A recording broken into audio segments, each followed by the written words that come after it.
Okay, today we are gonna tie a parachute WD-40. If you like, WD-40s, those small kind of merger nymphs, go ahead and give this video a like and drop a comment. What's your favorite color and size of fly for the WD-40? And if you like parachute flies, because it's kind of a fun thing to kind of mash these up together. So we're going to start off the Firehole Sticks 419 and size 14 in the vise. That's just a standard dry fly hook and kind of a good size for showing up on the videos. So we're going to go with more of a brown colored. So this is some Semperfli 12-aught wood duck. Another color that would be great for this fly would be an olive color. That this color and an olive color are probably the top two colors for a WD-40.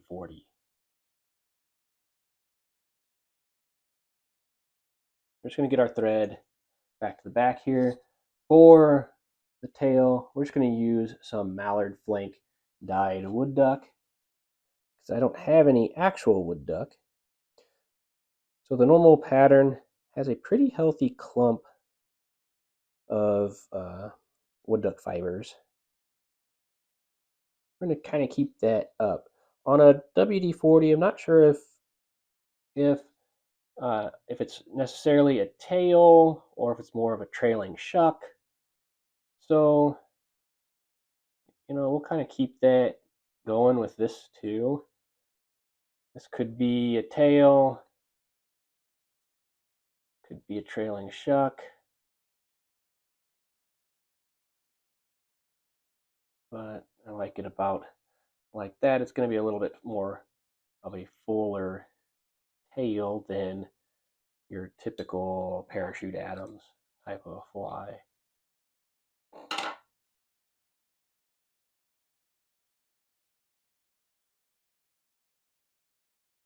We're just going to make sure everything is covered up nicely and we don't have any kind of a reverse taper here.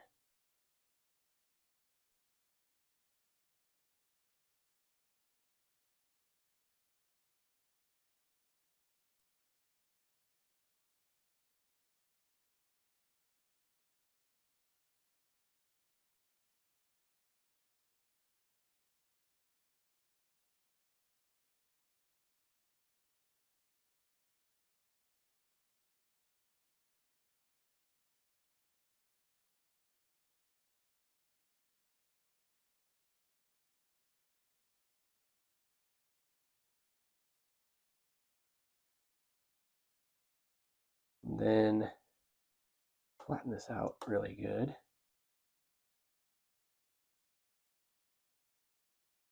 And then just trying to touching turns, get a nice flat body here.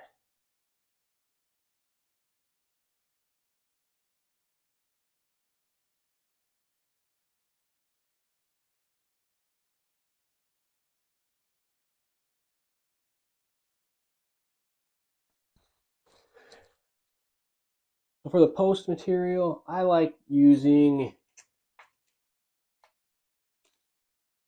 McFlylon because it comes in these nice hanks that just kind of all stay together.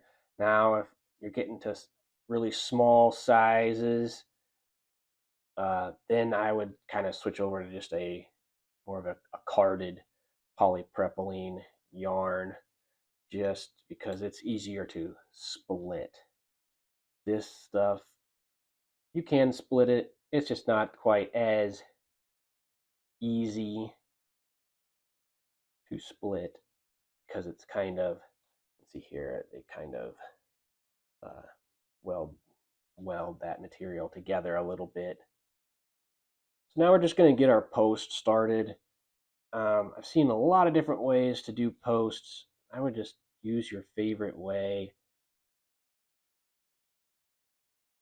You can see I kind of tie it down parallel to the hook and kind of do some cross wraps to kind of secure it.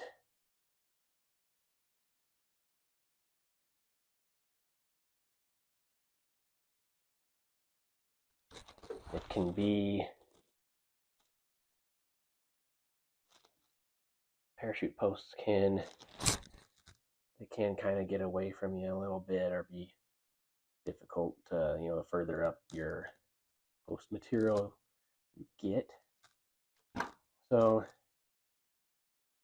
just break your thread.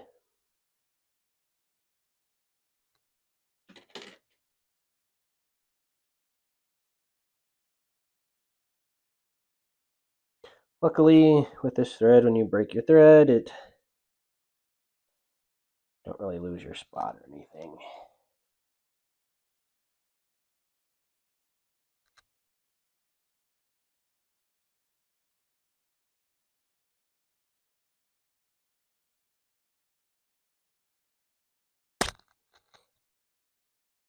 But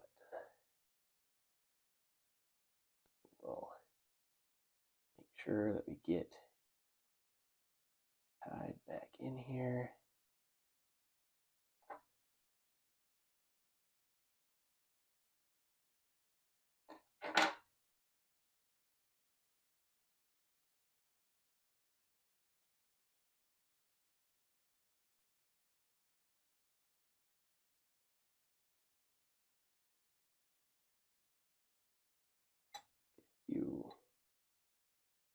Few wraps. And we'll just try to hold that thread up. Come up this post a ways. Hit the camera a few times. That always helps.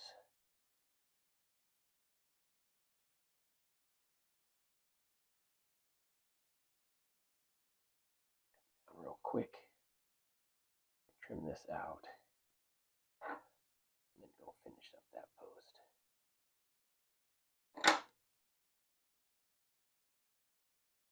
I'm gonna go ahead and do maybe a quick little rough cut of this so it's a little more tame.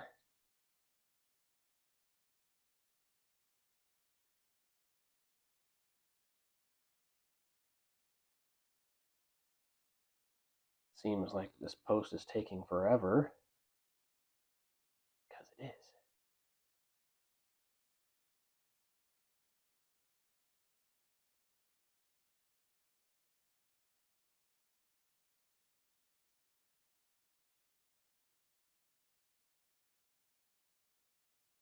All right.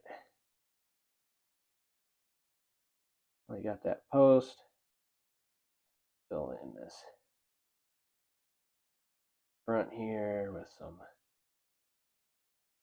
thread wraps. Make sure that post is nice and locked in here.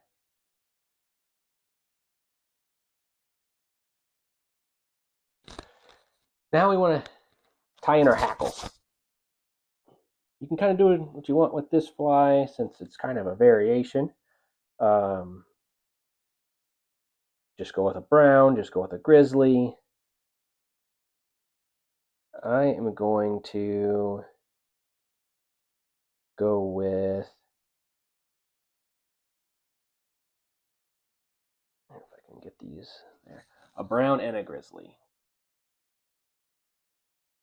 I like to have the thread on the back so I can kind of come underneath here, get a wrap right there, and I can kind of make sure that these hackles are going to stay right along the parachute post like that, and keep those stems. One thing I've noticed is I've had it on a few flies when I've tied them, I have the hackle stems have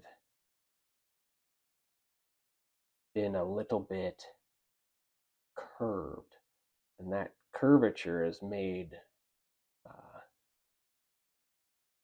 spinning these around on this post really difficult. So I would say make sure that you are using very straight hackle fibers.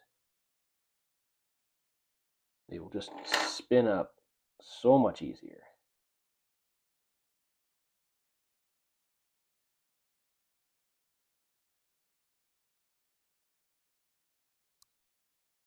Now that we have all of that going,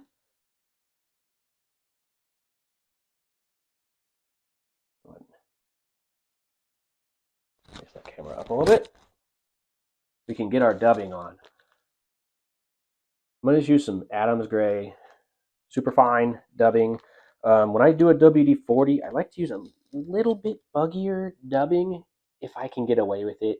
So if I'm on a bigger size, like a size 18, obviously when you get really small, you can't get away with having something with too much bugginess in it. If you're going for a WD-40 that's in size 22, 24, then I would probably go with a dry fly dubbing. Maybe you could get away with something not quite as fine as like super fine, just to have a little bit of a more buggy profile. But for this dry fly, I'm gonna go ahead and spin up this Thorax with dry fly, super fine. Man, I can't talk today. Super fine dubbing. Have a nice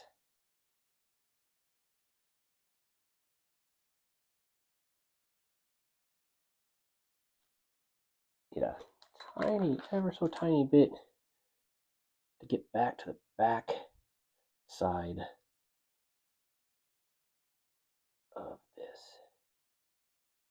I like to finish my wraps back here.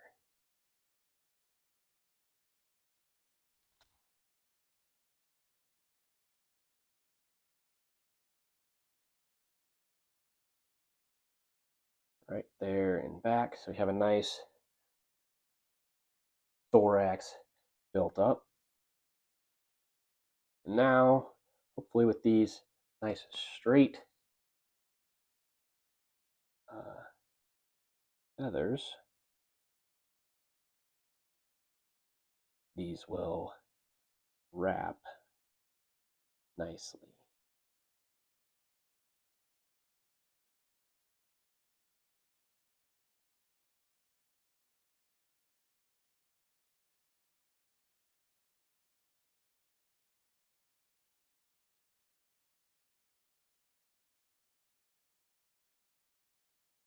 I'll end there. Just try to keep this thread. Go one wrap under everything. That'll help keep from catching fibers nice and boy, I am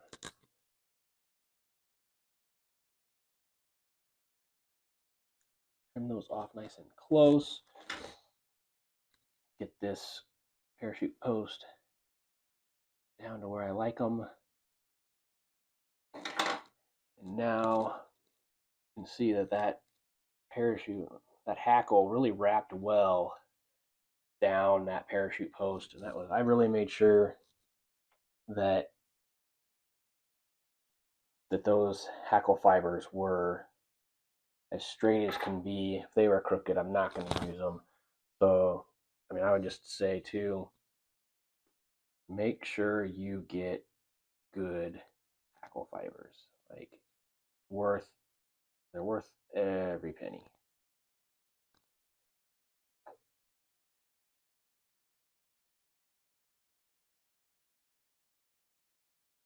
Just do 3 or 4 turn whip finish. You can also sneak some super glue in there or UV resin with a bodkin if you would like. Just give it some extra durability. Cinch that up really good. Get in there with some thin tying scissors.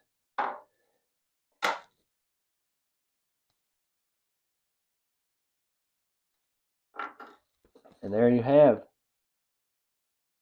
a WD-40 parachute. So if you like the WD-40 fly, if you like fishing small flies, go ahead and drop a like on this and make a comment how small of WD-40s you like fishing. And don't forget to subscribe. Thanks.